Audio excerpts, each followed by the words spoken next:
There are things your ears will hear and it tingles. There are a lot of things happening around us, and sometimes we begin to question our sanity and the sanity of our society, our environment, and of the people around us. You must have heard of countless killing. We've heard of the man that killed the wife. We've heard of the wife that killed the husband. We've heard of the child that killed the parents. We've heard a lot of things, and things keep happening. You begin to ask yourself if any of this will ever stop. It was a sad day in Anambra, Newe to be precise, where three siblings, a 9-year-old, a 7-year-old, and a 5-year-old child.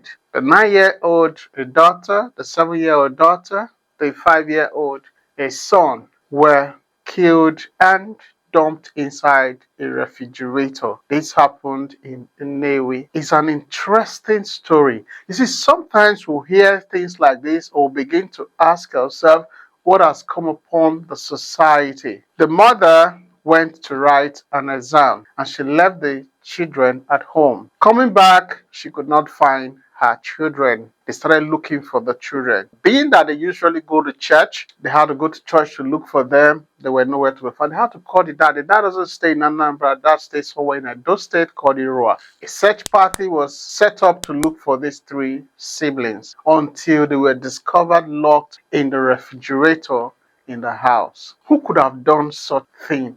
The level of wickedness that pervades the society today calls for each and every one of us to reflect on what is the problem. Where are we heading to? Well, we've been able to confirm the story. That is why we are doing it. We don't do this normally, but we've been able to confirm the story because the bodies have been moved to the morgue, and the police have given their statement that they're going to do autopsy to determine the cause of death for these three children. Questions were asked. How did they lock themselves inside the refrigerator? They cannot do that because there's not been light in the house for so long. So what really happened? Who came into that compound?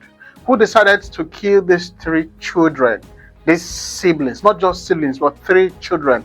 Innocent children for that matter. You see, it has gotten to the level where you and I need to stand up and speak out. We need to question the values. We need to question what is happening around us in the society and ask ourselves basic questions. Are we getting it right or are we getting it wrong? Why is the craze for these things that is happening around us? Why the increase in ritual killings, in killings and the life crime and criminality? Why the increase? Who could have done this? What do you think we could do to stop such from reoccurring? Well, your guess is as good as mine. You're free to share your opinion, your thoughts with us. We're going to see you in our next video.